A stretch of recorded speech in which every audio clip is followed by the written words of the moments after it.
சமீப காலமாக திரையரங்கில் வெளியாகி ஒரு படம் வரவேற்பை பெறுகிறதோ இல்லையோ, ஓடிடியில் அப்படம் மறுபிரவேசம் எடுப்பது வழக்கமாகிவிட்டது.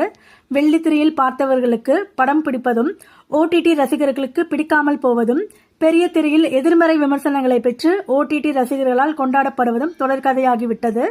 துல்கர் சல்மான் அவர்கள் நடிப்பில் அண்மையில் வெளியான லக்கி பாஸ்கர் திரைப்படம் திரையரங்கில் சக்கை போட்டுவிட்டு ஓடிடியிலும் நல்ல விமர்சனங்களை பெற்றது. இப்படத்தின் கதையில் சாதாரண வங்கி பணியாளரான பாஸ்கர் அவர்கள் தனது சாமர்த்தியத்தால் கோடீஸ்வரர் ஆகிறார்.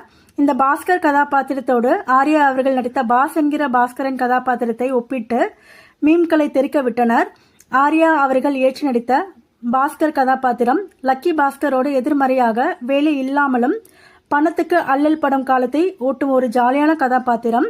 இதை சொந்த வாழ்க்கையோடு பொருத்தி பார்த்து லக்கி பாஸ்கராக நினைப்பவர் எல்லாம் பாஸ் என்கிற பாஸ்கரனாகவே இருந்து விடுகிறார்களாமே என்று